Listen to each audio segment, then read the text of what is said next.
Assalamualaikum warahmatullahi wabarakatuh. Salam sejahtera, selamat berjumpa kembali pemirsa PAL TV di program Jaksa Menyapa. Dan tentunya ini masih dari Studio 2 PAL TV memang punya kita sebuah program dari Kejaksaan Tinggi Sumatera Selatan untuk mendekatkan diri kejaksaan kepada masyarakat dan juga memberikan edukasi hukum mengenai pentingnya hukum dan juga kinerja dari para kejaksaan yang ada di lingkungan Kejaksaan Tinggi Sumatera Selatan. Hari ini berewangan bersama Mang Cek Hagai. Dan saya Severi Manda yang bakal ngewani Mang Cek bicara pemirsa PAL TV tentunya di Jaksa Menyapa. Kita hari ini bakal membahas tentang peran Kejaksaan Negeri Palembang dalam mewujudkan capaian keadilan. Kalau mungkin kemarin-kemarin kita mengenal lebih dekat dengan Korps Adiaksa dari Oki. Betul sekali. Hagai. Nah, kalau hari ini kita akan mengenal lebih dekat dengan Korps Adiaksa dari Kejaksaan Negeri Palembang. Karena sudah hadir di Studio 2 PAL TV hari ini Kajari Palembang. Langsung ini mohon izin Bapak Joni William Pardede SHMH. Salam sehat Bapak. Sehat, Pak. Salam semangat ya. Kenapa Pak tegang sekali Pak? Ada apa? Capek kayaknya Bapak ya? Iya. Baik, semangat Pak ya. Dan hari ini kita akan bahas ngobrol-ngobrol dengan Pak Kajari. Ya. Dan tentunya sebelum masuk ke tema yaitu peran Kejari Palembang dalam mewujudkan capaian keadilan. Dan juga kita akan tanyakan kinerja mungkin tahun lalu. Dan juga planning-planning di tahun ini seperti apa concernnya kira-kira Kejari Palembang di tahun 2024 ini. Yang juga tentunya kita di akhir tahun serentak bakal akan ada pilkada, bagaimana persiapannya. Tapi sebelum itu kita mungkin mau ataupun pemirsa juga penasaran dengan profil dari orang nomor satu di Kajari Palembang ini sendiri, Bapak Joni William Pardede. Nah, mungkin sedikit boleh di-spill atau diceritakan Pak perjalanan dalam memulai karir di kejaksaan ini sendiri dari tahun berapa, mungkin pengalaman-pengalamannya sebelum di Palembang. Silakan Pak Joni. Baik, sebelum saya jawab, saya ingin menyapa pemirsa dulu. Boleh Pak, silakan. Palembang dan Sumsel. Assalamualaikum warahmatullahi wabarakatuh. Salam sejahtera, Om Swastiastu, Namo Buddhaya, salam kebajikan, rahayu. Untuk profilnya, bahwa saya memulai kerja di kejaksaan itu adalah tahun 1994. Mulainya staf di Kejaksaan Agung, kemudian setelah pendidikan jaksa pertama itu di Jakarta Pusat, Kejaksaan Negeri Jakarta Pusat, kemudian mutasi ke Kejaksaan Negeri Tarakan selaku Kasubsi Tipikor, kemudian ke Kejati Sumatera Utara dalam rangka melanjutkan S2 dari Kejaksaan Agung. Setelah itu ke Kejaksaan Tinggi DKI, kemudian mutasi lagi ke Kejaksaan Negeri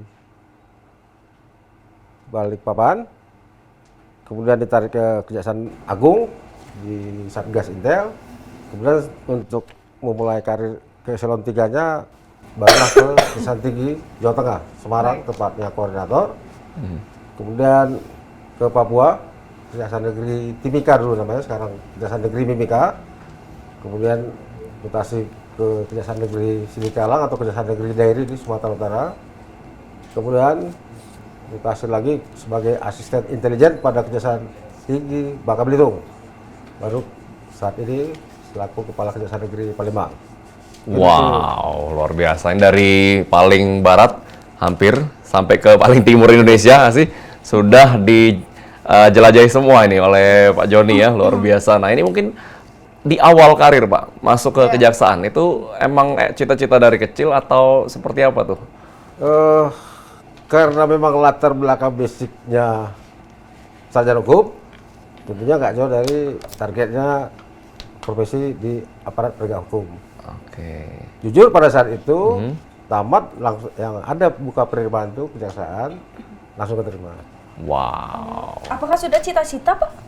Emang mau Secara jadi spesifik sih udah aparat penegak hukum antara hakim atau jaksa, seperti itu aja. Oke, dua itu ya, emang pasarannya luar biasa. Dan hari ini berarti sudah hampir 30 tahun. Hampir 30. Pak Joni ya. Bulan Maret, April 30 tahun. Oh, Maret ini ya Pak Sama ya. kayak Haga ya, cita-citanya jadi jaksa ya. Bukan sama umurnya yang sama kayak saya hampir, ya kan? Jadi Haga umur. ini Pak kemarin dia daftar juga Pak jadi jaksa, tapi panitianya tidak menerima karena Haga ini suka makan Pak, bukan suka nuntut. Iya. Udah hobi nuntut ya. Luar biasa. Banyak nuntut, banyak permintaan ya. Baik, ini luar biasa sekali pemirsa. Kita ke tema kita hari ini adalah peran Kejaksaan Negeri Palembang dalam mewujudkan capaian keadilan. Karena memberikan rasa adil ini salah satu concern utama dari Kajati Sumatera Selatan, Bapak. Beliau mengatakan ingin memberikan rasa adil, bukan memberikan keadilan. Kalau menurut Bapak itu gimana, Pak? Bahwa itu sangat tepat. Ya.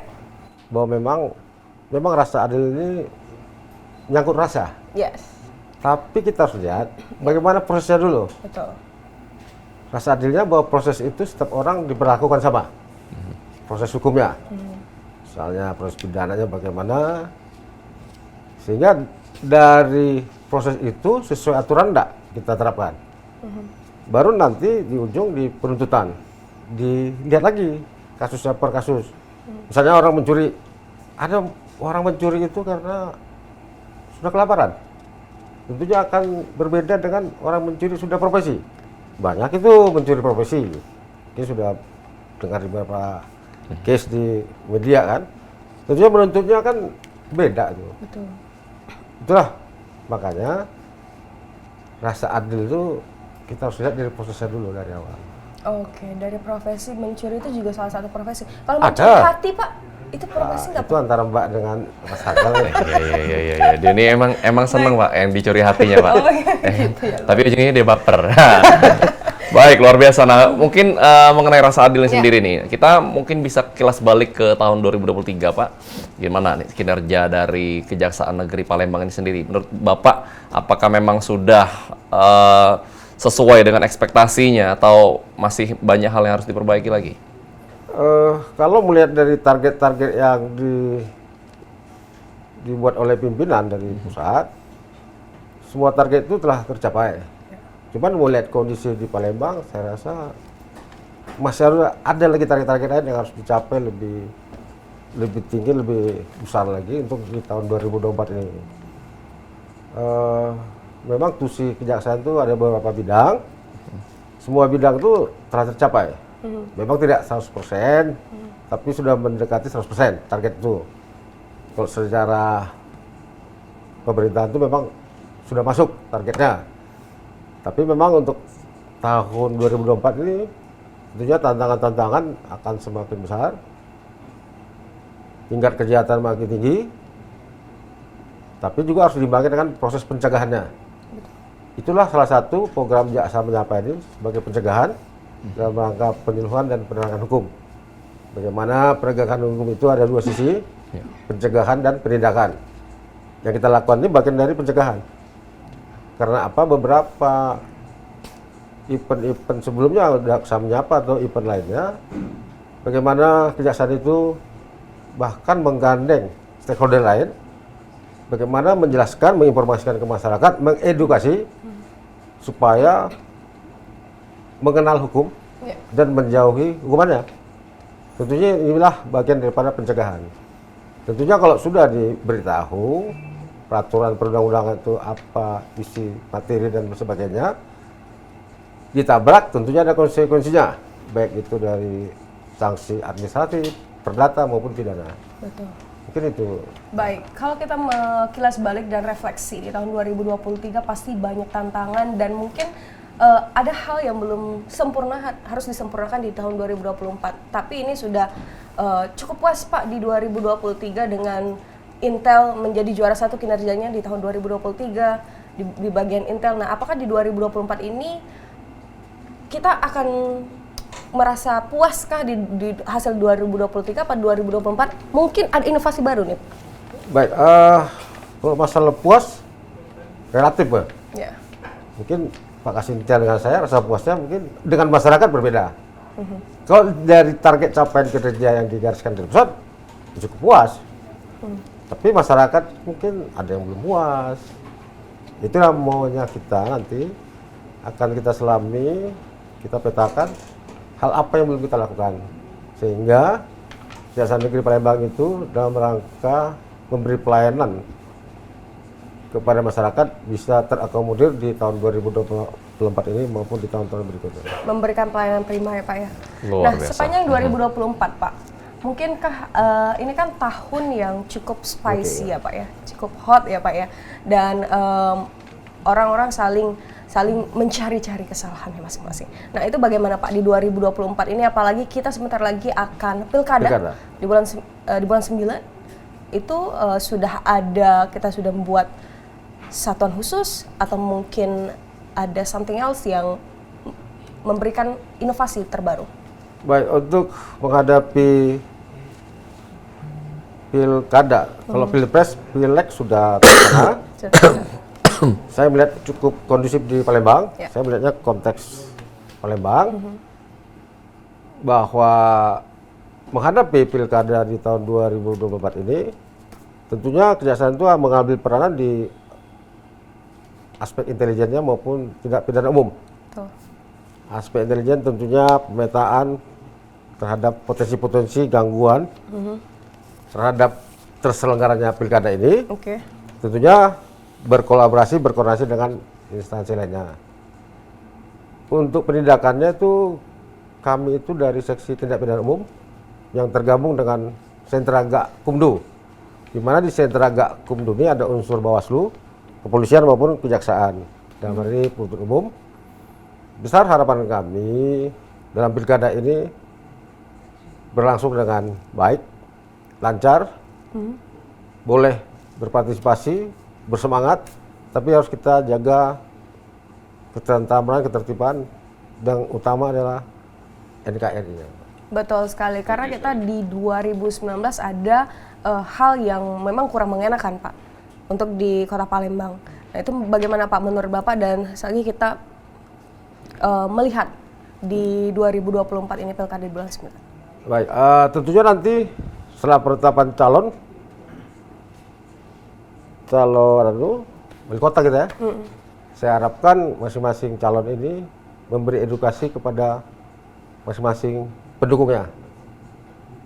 Mendukung boleh, tapi jangan gontok-gontokan, jangan saling memfitnah, jangan ribut lah intinya. Kalau nanti hasil pilkadanya tidak puas, kan ada saluran hukumnya. Betul. Gugat-menggugatnya kan sudah ada. Betul sekali. Sudah disediakan oleh pemerintah.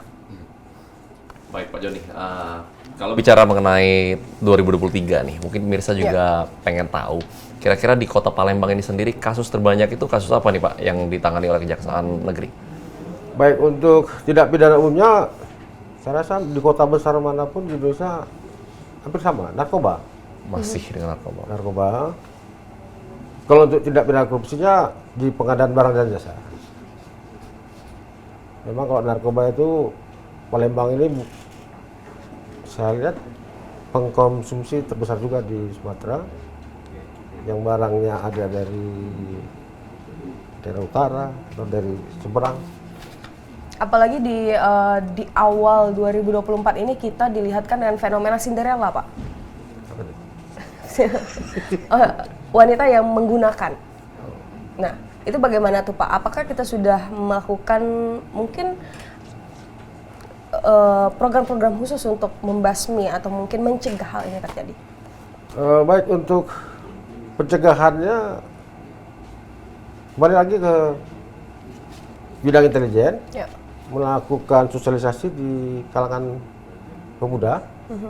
Target kita itu memang salah satu di kalangan anak sekolah, SMP, SMA, memberi sosialisasi pencegahan penggunaan menghindari narkotika itu, sehingga mereka tidak terjerumus ke pergaulan yang tidak bertanggung jawab.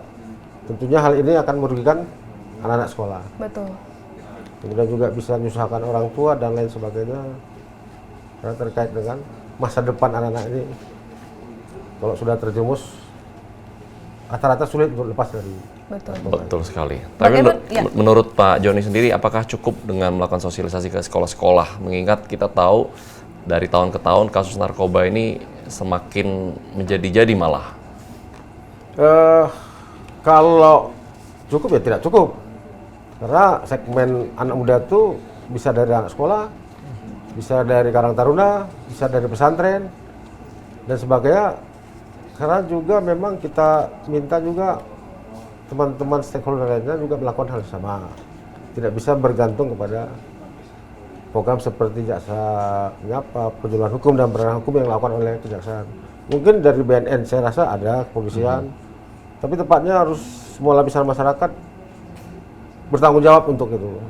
Harus ada kolaborasi lah Pak ya dengan aparat-aparat lainnya. Baik, ini makin seru sih ngobrol dengan Pak Kajari Palembang tentunya. Mirsa, kami akan kembali setelah jeda pariwara berikut ini. Jangan kemana-mana, tetap di Jaksa Menyapa.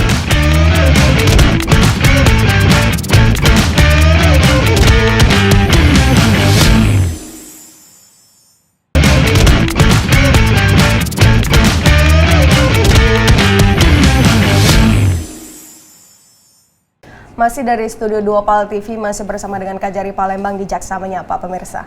Betul sekali, kita tadi sudah membahas sedikit mengenai kilas balik 2023.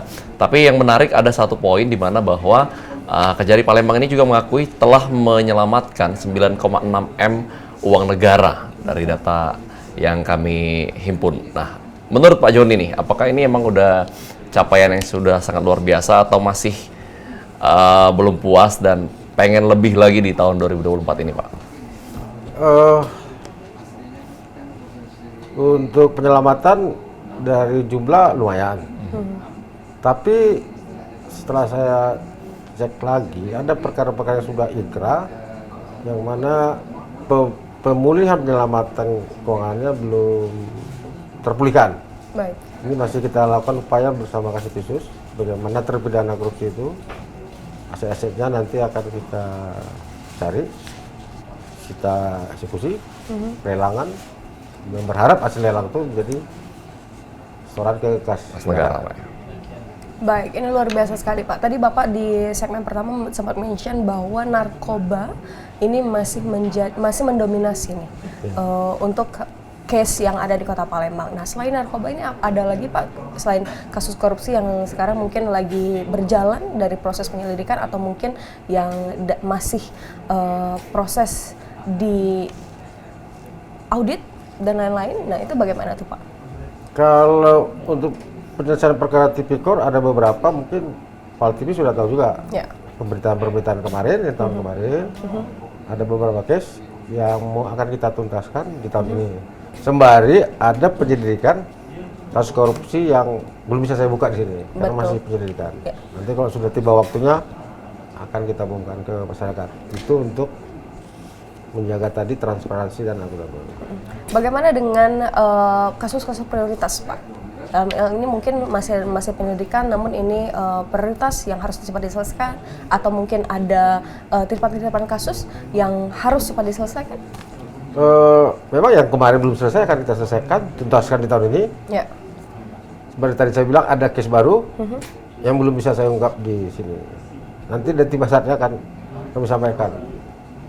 Ya, masih penyelidikan. Ya, yang masih mendominasi Pak selain narkoba, kasus di Kota Palembang? Untuk tindak pidana umum. Ini ada satu lagi seperti senjata tajam yang anak sekolah bawa senjata tajam, tawuran. Ini berarti memang sangat rentan untuk dengan membawa senjata tajam itu, potensi untuk melakukan kejahatan, minimal penganiayaan, berantem, tawuran. Itu kan mengakibatkan nanti penganiayaan, ada sampai terbunuh. Itu ada beberapa kasus yang cukup banyak di tahun kemarin. Begal juga masih, Pak? Masih lumayan ya. Baik, nah ini sesuai dengan tema kita Pak dalam mewujudkan capaian keadilan. Menurut Bapak nih sebagai Kajari Kota Palembang, apa sih yang menjadi tantangan paling besar untuk memastikan rasa adil itu tadi benar-benar dirasakan oleh setiap masyarakat yang tentunya bersentuhan dengan kejaksaan? Baik, untuk mempertahankan, menjaga supaya tercapai rasa adil itu, seperti saya bilang tadi, memang di awal proses hukum ya.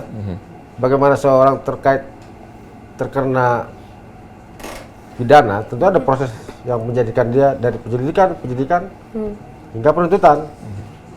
Ya, saya berharap bahwa setiap orang yang berhadapan dengan hukum, yang berkasus dengan hukum, tentunya diperlakukan sama. Berarti kan rasa adilnya kita targetnya dari situ, proses hukumnya diberlakukan sama.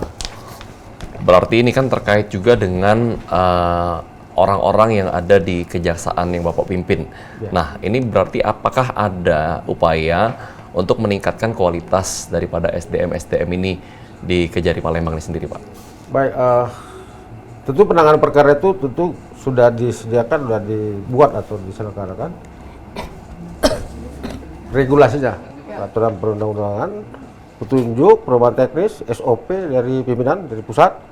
Tentunya ini harus menjadi acuan setiap jaksa untuk menangani berkas perkara itu, baik berkas pidana yang bermula dari penyidiknya Polri maupun yang Pitsus, tidak pidana korupsi yang ditangani oleh kita sendiri, sehingga dengan patuh dan taat kepada regulasi itu untuk menghindari jaksanya potensi akan dapat masalah. Minimal tidak ada rasa ketidakpuasan dari masyarakat bahwa setiap penanganan perkara itu yang berkepentingan dengan perkara itu, kalau meminta informasi kita buka jalurnya ke kantor, sudah sejauh mana penanganannya. Kadang-kadang teman-teman dari media juga kita informasikan, baik inisiatif kita maupun teman-teman media yang datang. Untuk mengawal ya Pak ya. Nah, bagaimana Bapak memastikan Korps Adiaksa akan tegak lurus? Selalu memang kita secara rutin briefing, briefing and debriefing lagi, menekankan bahwa setiap Korps Adiaksa itu taat dan patuh kepada aturan yang berlaku, menghindari penyimpangan, tentunya tegak lurus pada integritas. Ada pemberlakuan ini nggak Pak, reward and punishment? Punishmentnya tetap ada, bahwa yang tidak patuh tentunya ada pengawasan dari pimpinan, ada fungsi pengawasan dari Kejati yang nanti melihat sejauh mana pelanggaran yang dilakukan oleh oknum ya, jaksa itu, tentunya ada tindakan punishment terhadap mereka. Kalau masalah reward, bahwa kita menyampaikan, kita puji, reward lebih besar lagi tentunya itu pimpinan di Jakarta yang menentukan reward seperti apa. Tentunya kan dari laporan-laporan itu sudah bisa pimpinan akan tahu prestasi atau kinerja daripada anggota. Baik. Nah, itu bagaimana Pak apabila ada Korps Adiaksa yang merasa ada tendensius dari kasus-kasus yang sekarang kita lagi selidiki atau mungkin lagi proses. Nah, itu bagaimana Pak Bapak melindungi secara komprehensif dan lain-lain? Baik, terhadap ada orang yang berkepentingan secara tendensius maupun dari oknum di dalam maupun di luar, saya tekankan ke tim tegak lurus saja pada aturan, jangan gampang untuk diintervensi. Pokoknya mungkin ada istilah kacamata kuda dan lain sebagainya. Harus berani ya Pak ya? Ya. Karena Kejati kita ini jaksa terbaik. Apakah jaksa terbaik 2024 datang dari Kejari Pak? Wah, itu pilihan dari pimpinan. Baik, ini luar biasa sekali. Pak, ngomong soal peradilan, ini salah satu program dari Kejati Sumsel, ini targetnya 1 bulan 14 RJ minimal. Nah, itu bagaimana Pak, menurut pendapat Bapak? Target itu cukup baik untuk Sumsel ya. Iya. Bahwa kami akan mendukung dan menjalankan target itu, ambil bagian. Tentunya kan kita upayakan bahwa penyelesaian perkara itu, terutama yang tidak pidana umum itu, melalui RJ. Dengan klasifikasi syarat-syarat tertentu untuk bisa di RJ kan. Tentunya ini nanti sepengetahuan dan izin dari pimpinan di pusat untuk layak tidaknya di RJ kan suatu kasus. Kami sedang berupaya beberapa kasus akan di RJ kan. Tentunya ini terpulang kepada korban juga, bagaimana dia ingin dipulihkan keadaan si tersangka, sehingga penyelesaian itu cukup di RJ kan. Kalau tahun lalu Pak, udah banyak kasus yang di RJ kan atau? Kalau tahun lalu 3 kasus. 3 kasus. Kami berharap di tahun ini lebih dari 3. Oke. Untuk RJ ya Pak ya, untuk RJ itu sendiri. Baik, ini luar biasa sekali. Kohage? Luar biasa. Jadi memang balik-balik ke kasusnya juga Pak ya, untuk pihaknya, karena pihak-pihak yang terutama korban ya. Kalau korbannya nggak mau di RJ kan ya gimana kan? Bisa maksa kan? Ya bisa maksa. Tuntutan terus jalan ya nggak ya? Kasus terus jalan. Baik Pak. Sekarang pertanyaan berikutnya adalah apa sih langkah konkret yang diambil Kejari Palembang untuk memastikan bahwa semua warga ini, terkhusus mereka yang mungkin kurang mampu, untuk mereka juga merasakan bahwa bisa mendapatkan akses yang sama di dalam sistem peradilan ini, Pak? Baik, untuk pihak yang kurang mampu terkait dengan sistem peradilan ini, bahwa memang setiap orang yang terkena ancaman hukuman yang disyaratkan dalam undang-undang memang diberi bantuan hukum, pendampingan hukum secara gratis, dan itu harus kita akomodir gitu ya. Dan sejak kalau kita tahap 2 penuntutan, kalau tidak pidana umum sampai ke persidangan. Untuk penyidikan begitu juga, untuk tindak pidana korupsi yang kita tangani disediakan pendampingan hukum, pengacara pro deos gratis buat orang yang tidak mampu. Itu semua kasus berlaku, Pak? Atau ada ketentuan tertentu? Ada ketentuan tertentu. Ada ketentuan tertentu. Nah, Pak, kalau ngomongin tentang gimana sih Pak mengukur keberhasilan, menjadi tolak ukur keberhasilan capaian-capaian kinerja di tahun 2024 ini, menurut Bapak gimana? Untuk tahun 2024 nih, capaian secara internal sudah ada dari pimpinan. Ya, tentunya untuk tolak ukur dari masyarakat memang agak sulit karena harus banyak kita akomodir. Betul. Tentu secara umum bagaimana kita melaksanakan tugas-tugas fungsi kejaksaan bisa terselenggara dan pelayanan hukum, pelayanan kepada masyarakat bisa berjalan dengan baik. Mungkin itu yang bisa kita lakukan sehingga masyarakat bisa terlayani dengan baik. Bagaimana dengan sinergi menurut PP nomor 12 di tahun 2017 Bapak tentang pengawasan pemerintahan daerah? Baik, sinergi yang telah kita lakukan bahwa kita berkoordinasi, berkolaborasi, elaborasi dengan Pemkot, dalam hal ini pihak inspektorat, untuk melakukan pencegahan melalui sosialisasi. Kemudian juga ada labdu, kita teliti dulu, ada sebaiknya tangani inspektorat dulu, bahwa ada temuan-temuan yang dilakukan inspektorat, temuan tersebut kita harapkan langsung ditindaklanjuti oleh pihak-pihak yang harus melaksanakan kewajiban tersebut. Misalnya ada kelebihan bayar volume pekerjaan, ditentukan misalnya setelah diperiksa oleh inspektorat sekian juta misalnya, kita harap itu pihak-pihak yang merasa menerima kelebihan bayar itu langsung menyetorkan kembali ke kas daerah. Baik, luar biasa. Nah, beberapa waktu lalu kan kita sudah melalui yang namanya pemilihan umum, legislatif maupun pilpres, Pak. Nah, dari kejaksaan ini sendiri kan pastinya berperan cukup aktif, dan kita tahu beberapa waktu ke depan kita juga akan melalui pemilu kada. Nah, apa sih yang menjadi pembelajaran di Pileg dan Pilpres kemarin yang bisa menjadi bekal untuk Kejaksaan Negeri Palembang ini dalam menyongsong pilkada yang pastinya akan lebih panas ini, Pak? Karena orangnya ya orang Palembang, semuanya kita kenal. Nah, seperti apa, Pak? Baik, mencermati daripada penyelenggaraan Pilpres kemarin, baik pas masa kampanye ya, maupun masa pencoblosan dan penghitungan, ya. Ada yang bisa kita ambil pelajaran. Misalnya pada saat kampanye itu baliho-baliho banyak yang ditempel di pohon, di tempat-tempat yang terlarang. Nah, jadi kita harapkan nanti di proses pilkada jangan terulang lagi, karena hal-hal yang dilarang itu janganlah dilakukan.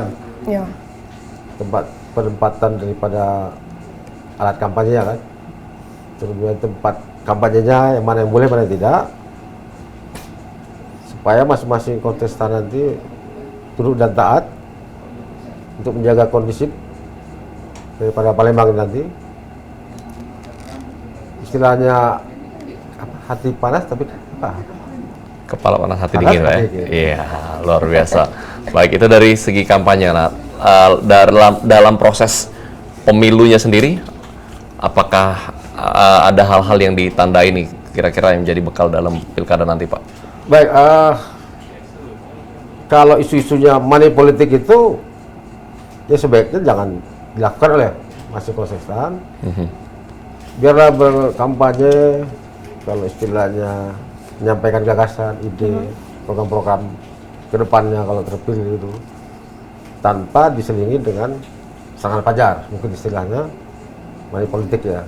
Money politik. Berikanlah kebebasan masyarakat untuk memilih mana yang masyarakat, sehingga kita bisa mendapat pimpinan yang baik ke depannya. Setuju Pak. Walaupun memang di era sekarang ini money politik susah di-track juga Pak, karena nggak lagi berupa amplop, tapi berupa transfer GoPay, Dana, OVO, digital ya. Iya, transfer ataupun melalui kris ya sekarang ya. Luar biasa sekali. Pemirsa, jangan kemana-mana, tetap bersama kami di Jaksa Menyapa. Kami masih ngobrol dengan Sejarah Palembang.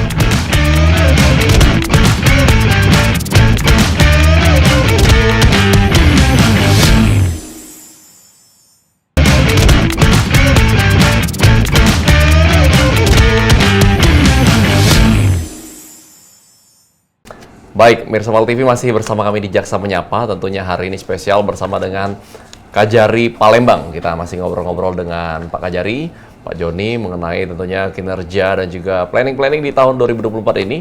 Karena kita tahu beberapa saat lagi Sumatera Selatan, khususnya Kota Palembang juga akan menghadapi pemilihan umum kepala daerah. Kita bakal milih wali kota dan juga wakil wali kota di Kota Palembang masih. Betul sekali, tentunya banyak harapan baik. Semoga pilkada ini akan berjalan dengan sesuai harapan ya. Setuju. Kondusif, lancar dan aman. Ini Betul. luar biasa sekali. Tapi sebelum itu ini pasti sangat berkaitan dengan eksistensi dari mungkin dari bidang intelijen di Kejaksaan Negeri Palembang, atau mungkin secara komprehensifnya Pak, kita sudah mempersiapkan apa nih, dan juga berkoordinasi dengan stakeholder yang ada.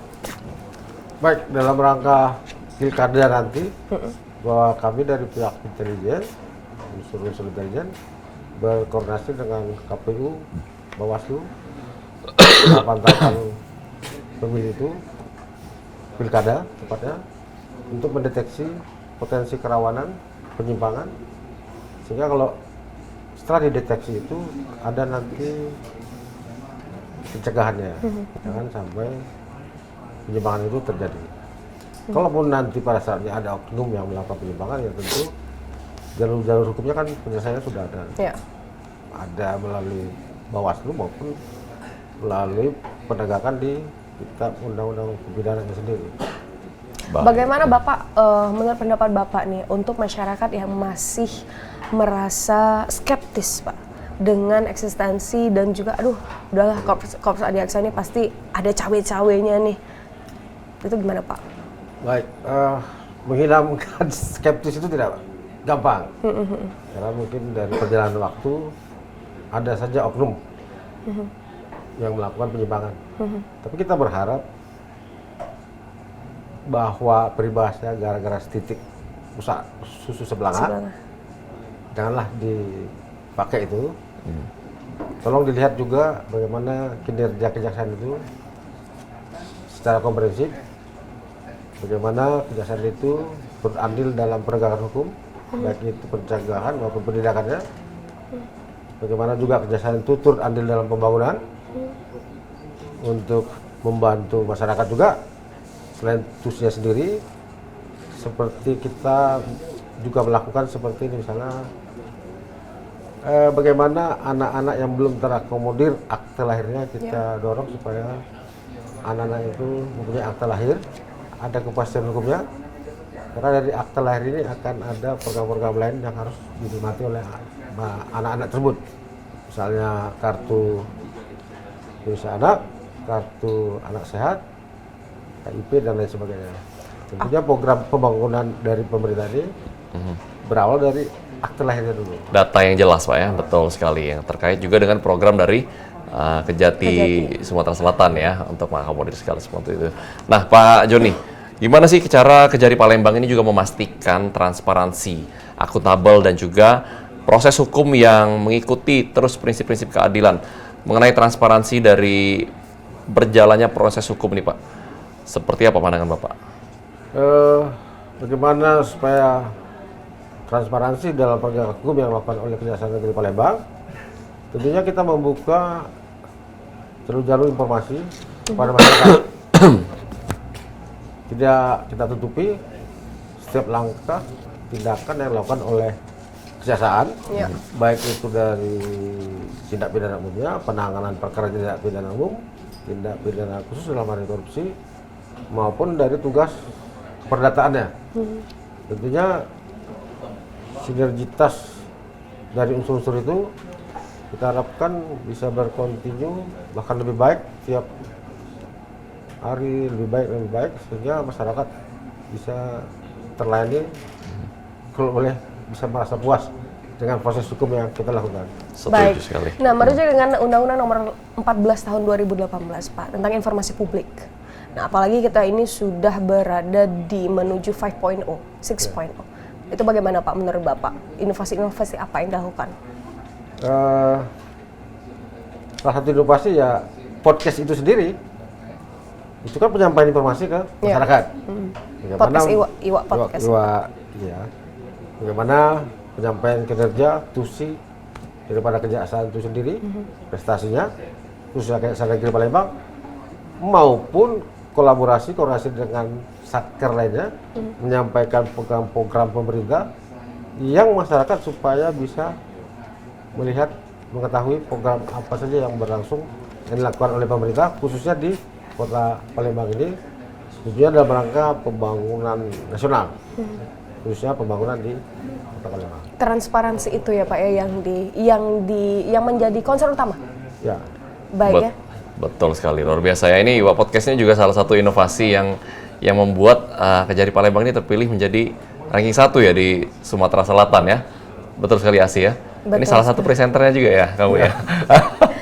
Baik Pak Joni, nah ini terkait dengan pilkada nanti ya. Gimana Bapak sebagai Kajari memastikan bahwa staf Bapak semua jaksa yang ada di Kejaksaan Negeri Palembang ini netral, independen, dan tidak ke kanan ke kiri gini, Pak? Gimana? Pengalaman saya di Kejaksaan bertugas bahwa pimpinan itu selalu memberi arahan, tunjangan supaya kita itu netralitas. Iya. Jaga netralitas baik itu di pilkada, pilek maupun pilpres. Sejauh saya bekerja di Kejaksaan masih konsisten untuk itu, Kejaksaan. Masih konsisten, netral pasti Pak ya, independen ya. Netral. Luar biasa. Tidak maju, tidak mundur ya Pak ya, netral ya Pak ya. Mobil kali yuk ya. Baik, luar biasa memang karena apalagi pilkada ini pasti berbeda nih Asi dengan pilpres kemarin yang notabene kita ya kan orangnya jauh. Nah kalau ini pilkada pasti kita tahu nih orangnya kan calon-calon wali kotanya. Salah satunya Asi nyalon? Iya, saya bakal nyalon Pak. Abis taping ini dia akan nyalon pakainya Pak. Ke salon maksudnya. Ke salon kan nyalon. Baik, ini luar biasa sekali ya. Kalau untuk kita ngomongin tentang keadilan pasti tidak ada habis-habisnya dan langsung in touch ke masyarakat. Dalam hal ini orang mungkin Pak yang belum familiar ke masyarakat itu tentang TUSI dari Datun Pak. Padahal Datun ini sangat in touch ke masyarakat dan salah satunya program dari Kejati yang berkaitan tentang akte kelahiran, KIA dan lain-lain itu sangat berkaitan dengan Datun. Bagaimana Pak?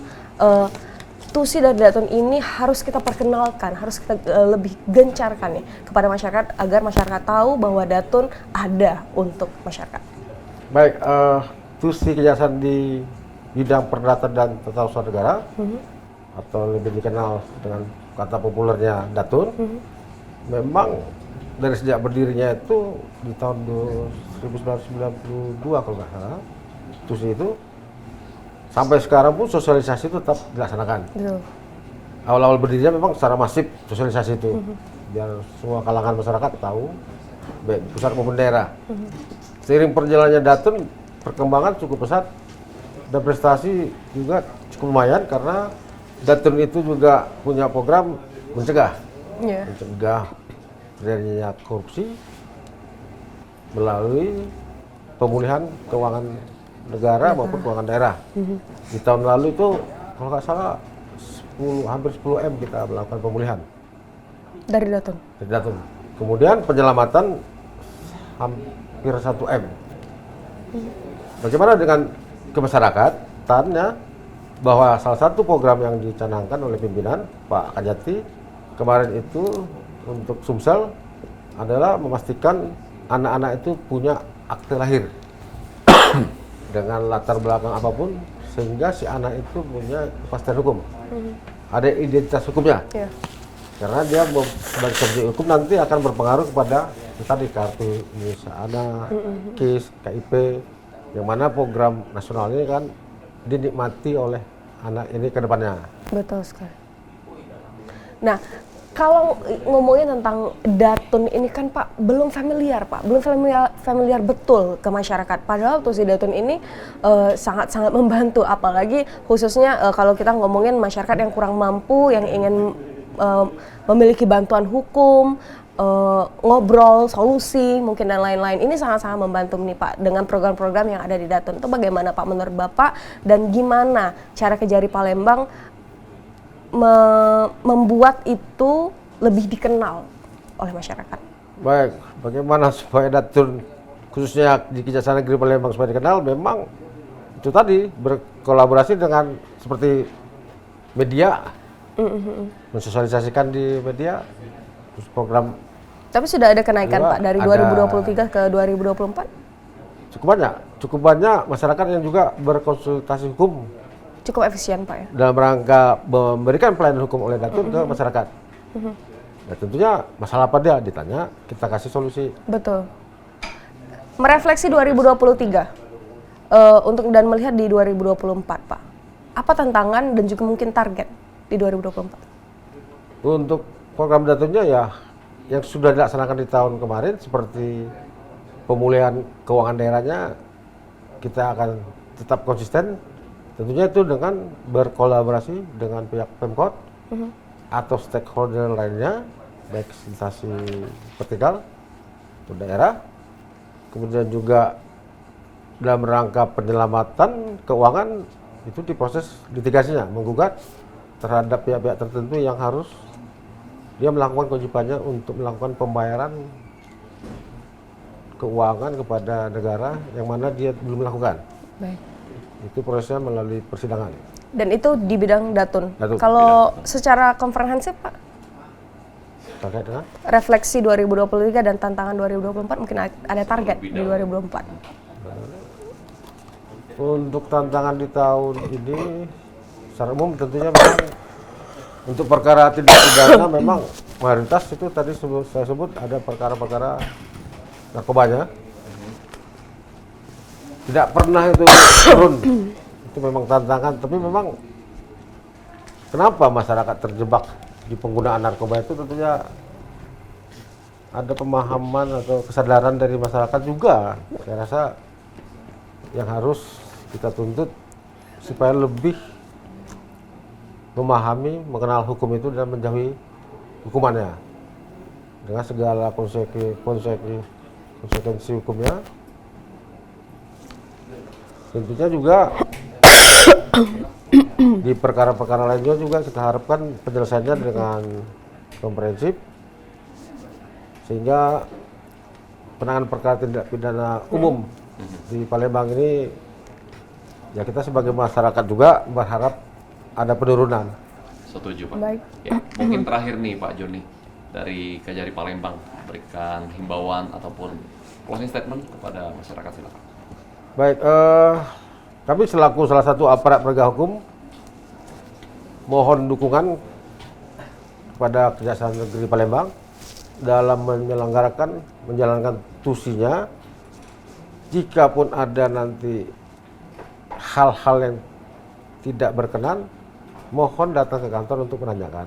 Siapa tahu ke depannya ada, kita tidak bisa memastikan juga, siapa tahu ada oknum yang mulai menyimpang, mohon segera datang ke kantor, ditanyakan, nanti akan kita respon.